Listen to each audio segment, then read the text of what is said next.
नमस्कार विद्यार्थी मित्रांनो, तर माझ्या YouTube चॅनलमध्ये मी तुमचं सहर्ष स्वागत करीत आहे. तर तुमच्यासाठी एका महत्त्वपूर्ण विषयावरती व्हिडिओ घेऊन आलो आहे. तो म्हणजे महाराष्ट्र शासनाच्या वन विभागामध्ये वनरक्षक पदाकरता जी भरती प्रक्रिया सुरू करण्यासाठी आपले जे प्रयत्न आहेत, त्याच्यामध्ये मी काय केलेलं आहे की आज देवेंद्र फडणवीस जे आहेत, जे की महाराष्ट्र राज्याचे गृहमंत्री आहेत, तर त्यांना आपलं जे म्हणणं आहे ते सांगितलेलं आहे आणि एक निवेदन दिलेलं आहे याच्या संदर्भात. तर हे निवेदन देण्याच्या पहिले काय केलं होतं की RTI मार्फत किती पदं रिक्त आहेत याची माहिती घेतली आहे. तर ही माहिती मला माझे काही विद्यार्थी सेंड करतात, पाठवत राहतात. त्यापैकी एक विद्यार्थी आहे विष्णू लाड. हे दर 15-20 दिवसात काय करतो, मला RTI टाकून ही माहिती पुरवत राहतो मी. पर्सनल डिटेल त्याचे होते, त्यामुळे मी इथे हाईड केलेली आहे ते. तर ही पदं जी आहेत तर ती सांगेल टोटल. ही पदं आहेत टोटल जर बघितले वनरक्षकसाठी सरळ सेवेची मंजूर पदं आहेत 9,785. त्याच्यापैकी सरळ सेवेची भरलेली पदं जी आहेत ती 8,101 पदं आहेत आणि रिक्त पदे 1,684 आहेत. आता ही जी पदं आहेत 9,785 ही पदं जी असतात ती STPF म्हणजे स्पेशल टायगर प्रोटेक्शन फोर्स जो असतो, जो की वनरक्षकचाच असतो. ज्याला वनरक्षकमध्ये जॉइनिंग भेटतं त्याला वनरक्षक तसेच STPF मध्ये काय करतात की देतात पद.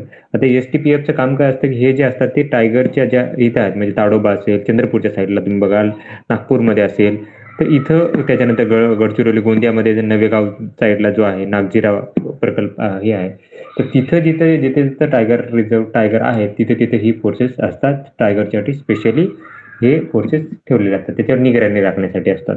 तर हे सगळे असतात. आता मी काय केलं की आज आलेले होते फडणवीस साहेब माझ्या सोसायटीमध्ये. तर मी तुम्हाला दाखवतो व्हिडिओ.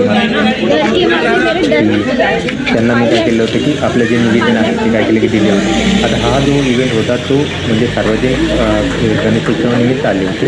तर सोसायटीमध्ये गणपती आहे, तर आम्ही काय केलं की बोलवलं होतं आमच्या सोसायटीमध्ये. तर ते आले होते, आग्रह केल्यानंतर आले होते. तर त्याच्यानंतर त्यांना काय केलं की मी फक्त माहिती दिलेली आहे आणि निवेदन जे आहे ते दिलेलं आहे. आता हे ऑफिशियल इव्हेंट नव्हतं, त्यामुळं त्यांनी रिसिव्ह वगैरे काय सध्या तरी दिलेलं नाही आहे सध्या तरी. पण त्यांची काय केलं की त्यांनी PAला त्यांनी ही माझी जी माहिती आहे ती काय केली की नोंदवली आणि माझं जे लेटर होतं ते काय केलं की त्यांनी आलेले आहे. स्वागत करते हैं. सबसे काही याच्यानंतरची तुम्हाला मी काय करते फोटो दाखवतो.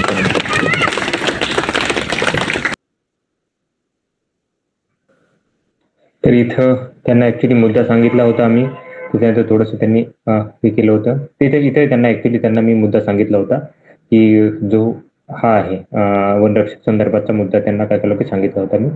त्याच्यानंतर त्यांनी ऐकून घेतला मुद्दा एक्झॅक्टली काय आहे तो, आणि त्याच्यानंतर त्यांनी सांगितलं की मी जे आहे त्या सूचना केलेल्या आहेत. आता ते PA होते त्यांनी लेटर दिलेलं आहे आणि याच्यावरती कारवाई करायला त्यांनी सांगितलेलं आहे. तर ही एक माहिती होती. तर अशाच महत्त्वपूर्ण माहितीसाठी माझ्या चॅनलला सबस्क्राईब करा, व्हिडिओ लाईक करा आणि माहिती मित्रांसोबत शेअर करा, ज्याने काय होईल की जास्तीत जास्त विद्यार्थ्यांना याचा फायदा होईल. धन्यवाद.